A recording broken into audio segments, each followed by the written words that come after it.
Hello दोस्तों, आप सभी को गुलाब जामुन जैसी मीठी मीठी नमस्कार। और उसी के साथ आप लोगों का स्वागत है आईपीओ के लव ट्रायंगल शो में।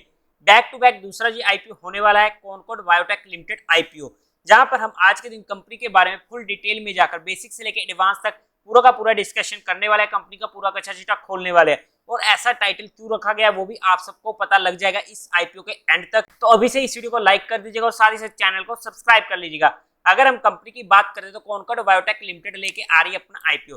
अगर मैं इसमें अपने पर्सनल फाइनल डिसीजन की बात करूं तो इस आईपीओ को मैं रिटेल कैटेगरी में ऑलमोस्ट कंसीडर करने वाला हूं, लेकिन क्या वो एचएनआई में कंसीडर होगा या नहीं होगा वो पूरा का पूरा डिसीजन सब्सक्रिप्शन पे बेस्ड होगा कि कैसी इसकी सब्सक्रिप्शन हमें देखने को मिलती है एचएनआई और क्वालिफाइड में।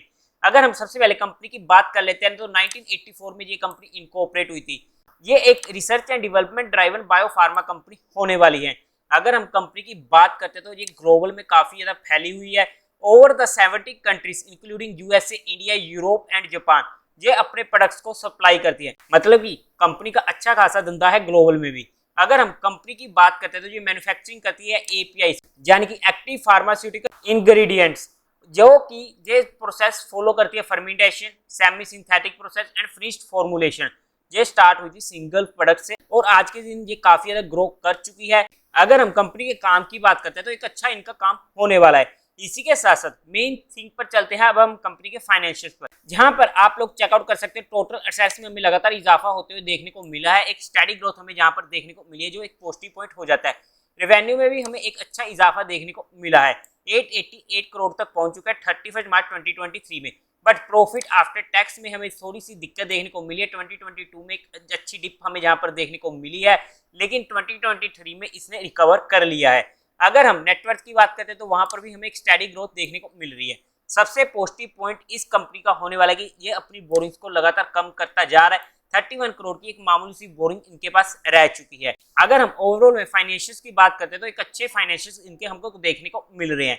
अगर हम आईपीओ के टाइम टेबल की बात करते हैं तो 4 अगस्त को ये आईपीओ ओपन होने वाला है, 8 अगस्त को क्लोज हो जाएगा। अलॉटमेंट होगी 11 अगस्त को, रिफंड मिलने शुरू हो जाएंगे 14 अगस्त को और आपके अकाउंट में शेयर्स क्रेडिट हो जाएंगे इफ लिस्टेड 17 अगस्त को। लिस्टिंग डेट होने वाली है 18 अगस्त की। अगर हम आईपीओ के लोट साइज की बात करते हैं तो रिटेल कैटेगरी में एक लोट 20 शेयर्स का होने वाला है, जहां पर हमें अमाउंट पड़े 14,820 रुपीज की। स्मॉल एचएनए में 14 लोट्स के लिए हमें अप्लाई करना पड़ेगा, जहां पर अमाउंट हो जाएगी 2,07,480 की। और बिग एचएनए में 68 लोट्स अमाउंट हो जाएगी 10,07,760 रुपीज की। अगर हम प्रमोटर होल्डिंग्स की बात करते हैं तो जहां पर जो कंपनी के प्रमोटर्स हैं उनके पास मेजोरिटी नहीं होने वाली है, जो एक नेगेटिव पॉइंट और हो जाता है। सुधीर वेद और अंकुर वेद इस कंपनी के प्रमोटर रहने वाले। कुछ और डिटेल्स को चेकआउट करने की कोशिश करते हैं तो 1 रुपीज पर शेयर का फेस वैल्यू रहने वाला है। 705 से 741 का ये प्राइस बैंड रखा है।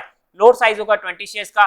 सबसे बड़ा नेगेटिव पॉइंट इस आईपीओ का आ चुका है, जहां पर सबसे मेजर दिक्कत देखने को मिली है। एक तो इस आईपीओ का साइज अच्छा है 1551 करोड़ का और पूरा का पूरा होने वाला है ओएफएस, मतलब कि कंपनी के पास एक भी रुपया नहीं जा रहा है। जो भी एग्जिस्टिंग ओनर अपना माल बेच कर निकल रहे हैं सारा का सारा पैसा उनकी जेब में जाएगा। अगर पैसा कंपनी के पास जाते हैं तो वो कंपनी के लिए काफी ज्यादा फायदा होता है आने वाले टाइम में।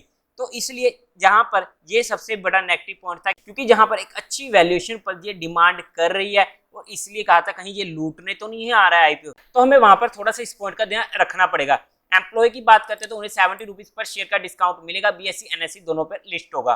क्वालिफाइड का 50% का कोटा होने वाला है, एचएनए का 15% का और रिटेल कैटेगरी में 35% का ये कोटा रहने वाला है। इसी के साथ साथ आप लोगों को आईपीओ अप्लाई करने के लिए चाहिए होता है डीमेट अकाउंट। आपको डिस्क्रिप्शन में इंडिया के बेस्ट ब्रोकर्स का डीमेट ओपनिंग अकाउंट लिंक मिल जाएगा, जहां से आप अपने फैमिली मेंबर्स का, अपने फ्रेंड्स का अकाउंट ओपन करवा सकते हो। और अगर आप हमारे दिए गए लिंक से अपना अकाउंट ओपन करवाते हो तो आपको एक प्राइवेट टेलीग्राम चैनल से जोड़ा जाएगा, जहां पर आप लोगों के साथ एडिशनल इन्फॉर्मेशन शेयर की जाती है। अब अगर हम कंपनी के फंडामेंटल्स की बात करते हैं तो पीई रेशियो निकल के आती है 32 की और आरओई है 20% की, आरओसी है 24% की, ईपीएस है 20.79 की, रिटर्न ऑन नेटवर्क 15%। फंडामेंटल्स भी हमें काफी अच्छी देखने को मिल रहे हैं जहां पर कंपनी के। अगर हम पीयर टू पीयर कंपैरिजन में भी देखते हैं तो डीवीस लेबोरेटरीज आ गया, सुवेन फार्मास्यूटिकल लिमिटेड आ गया, लोरस लैब आ गया, सिल्फा मेडिकेल लिमिटेड। अगर हम इनके साथ भी कंपेयर करते हैं पीई रेशियो को, तो यहाँ पर कंपनी ने वैल्यूएशन वाइज एक छोटा सा स्कोप हमारे लिए छोड़ा है। ऐसा नहीं है कि कंपनी ये आईपीओ सस्ता ला रही है, लेकिन कंपनी आईपीओ महंगा भी नहीं ला रही है। एक हल्का सा हमारे पास स्कोप छोड़ा है जो हमारे लिए पॉजिटिव पॉइंट हो जाता है अगर हम लिस्टिंग गेन के लिए जाना चाहते हैं। लेकिन सबसे बड़ा मेजर नेगेटिव पॉइंट इसमें यही रहने वाला था कि इस आईपीओ का जो ये टोटल साइज और उसका ओएफएस होने वाला है, ये हमारे लिए मेजर नेगेटिव पॉइंट आ जाता है। इसका ऑब्जेक्टिव की अगर हम बात करते हैं तो कोई भी पैसा कंपनी के पास जाएगा नहीं, तो इसका कोई भी मेन ऑब्जेक्टिव नहीं होगा। बस स्टॉक एक्सचेंज के मतलब कि लिस्ट होने के बेनिफिट्स ये कंपनी लेना चाहती है। और उसी के साथ साथ अगर हम इस आईपीओ के जीएमपी की बात करते हैं तो आज के टाइम पे इसका जीएमपी 20% के करीब का चल रहा है, एक ठीक ठाक सा जीएमपी चल रहा है, जहां पर मेरा सर्टेन है कि मैं इस आईपीओ को रिटेल कैटेगरी में अप्लाई करूंगा। लेकिन अगर मुझे वहां पर सब्सक्रिप्शन अच्छा मिलता है तभी मैं वहां पर रिटेल कैटेगरी से एचएनआई कैटेगरी में शिफ्ट होऊंगा, अदरवाइज मैं जहां पर सिर्फ रिटेल कैटेगरी ही जहां पर प्रेफर करने वाला हूं। लेकिन ये मेरा पर्सनल डिसीजन होने वाला था जो मैंने आप लोगों के साथ एजुकेशन पर्पस डिस्कस किया है, और उसी के साथ आप लोगों का क्या डिसीजन है वो मुझे कमेंट करके जरूर बता दीजिएगा। तो देवी और सज्जनों, उम्मीद है आप लोगों को ये वीडियो अच्छी लगी होगी, तो इस वीडियो को लाइक कीजिएगा, शेयर कीजिएगा और साथ ही साथ चैनल को सब्सक्राइब करें। हर हर महादेव।